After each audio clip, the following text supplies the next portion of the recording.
Atos dos Apóstolos, capítulo 12, versículo 1, diz assim: naquela mesma ocasião, o rei Herodes mandou prender alguns que pertenciam à igreja, com o objetivo de maltratá-los, e matou a Tiago, irmão de João, por execução a fio da espada.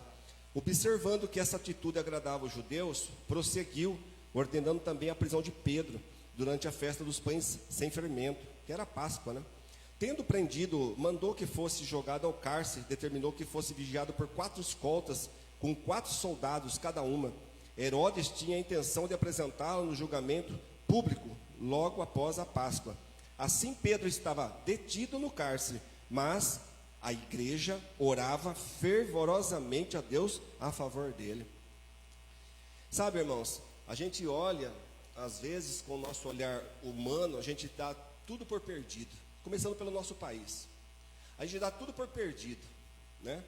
Mas, irmãos, Pedro fazia algumas décadas já, pelo menos uma década aí adiante, que Jesus já tinha ido embora para o céu, eles estavam pregando, e Herodes, irmãos, ele era o Edumeu, ele tinha descendente, ele tinha sangue de judeu nas veias, o Herodes, que era governador ali da Judéia, né? E era rei da Judéia. E aí, irmãos, Herodes, ele achou de uma forma de pegar os cristãos e começou a maltratá-los e começou a prendê-los. E quando ele pegou um dos discípulos de Jesus, um dos apóstolos, né, que foi Tiago, irmão de João, ele mandou decapitar ele, matou o fio da espada. E aí, como os judeus se alegraram com isso, ele mandou prender Pedro também.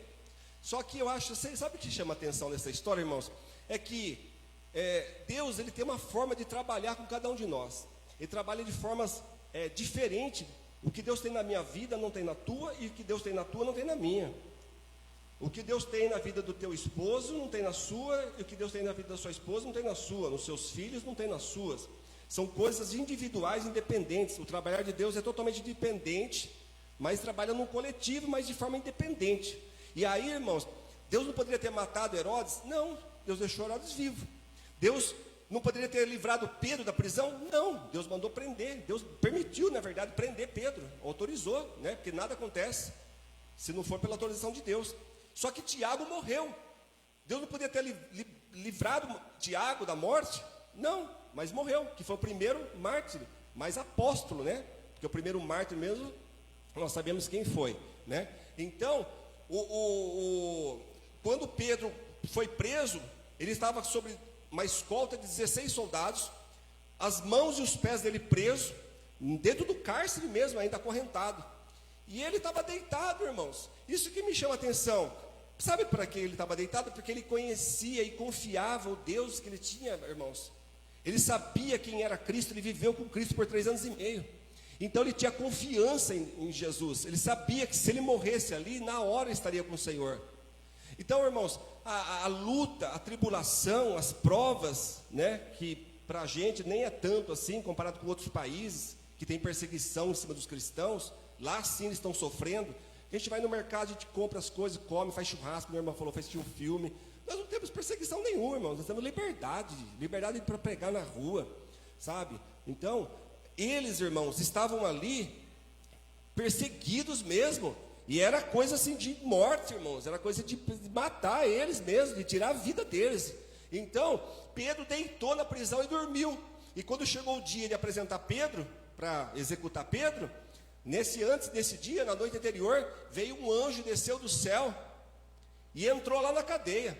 Colocou um sono profundo naqueles 16 soldados. E eles dormiram. E aí, irmãos, o anjo nem pôs a mão em nada. As cadeias já começou a soltar sozinhas. Sabe, irmãos? E aí, quando soltou essas cadeias, Pedro continuou dormindo. Aí ele cutucou Pedro e falou, desperta, coloca tuas roupas aí, você vai embora. Ele achou que ele ia morrer, mas Deus tinha uma obra ainda através da vida de Pedro. Pedro ia viver mais uma década pela frente ainda, tinha que pregar muito ainda, irmãos.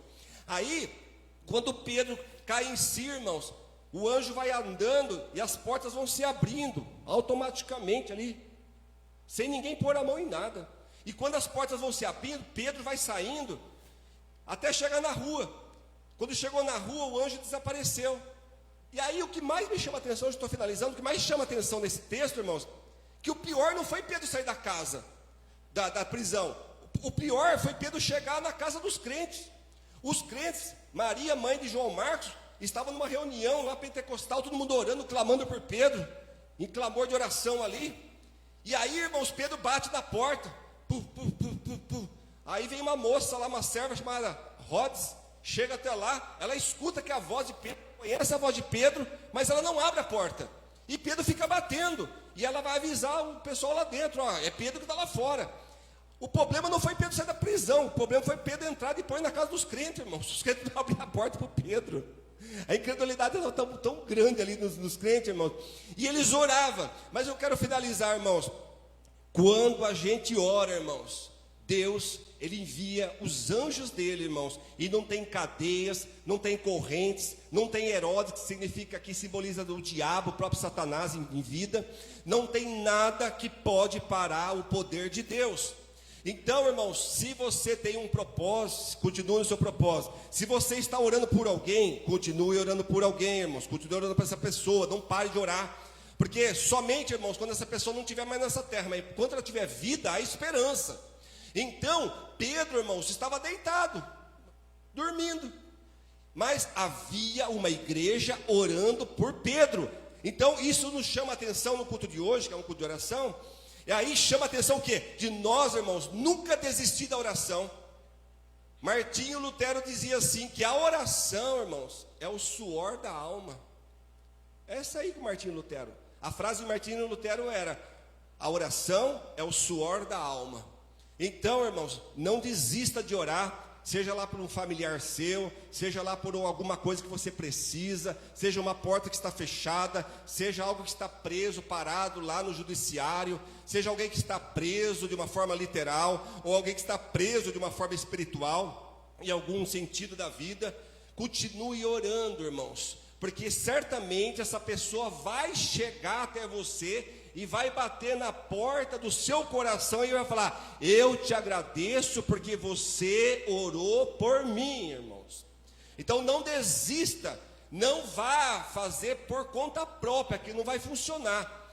Faz através da oração. Mas já falei, não resolve, irmão Vicente. Já fui lá, falei, a pessoa não acredita, porque você está fazendo da sua forma, da sua maneira.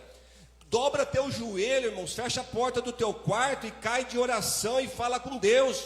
Porque se tem alguém que pode resolver esse problema seu aí, é Deus, irmãos. Nem você, não é nenhum ser humano da terra. É Deus que pode fazer algo por você. Amém? Saiba que o mesmo Deus de Pedro é o mesmo Deus que está aqui hoje, andando na Presbiteriana Renovada. E esse nome dele é Jesus Cristo, o Filho do Deus Altíssimo. Amém? E eu creio no poder da oração, porque eu já vi muitas coisas, eu já presenciei muitas coisas. Eu não vivo de fé dos outros, nem de testemunho dos outros. Eu vivo do meu testemunho, do que Deus tem feito na minha vida. Assim eu agradeço e que Deus abençoe e possa falar melhor no seu coração. Deus abençoe.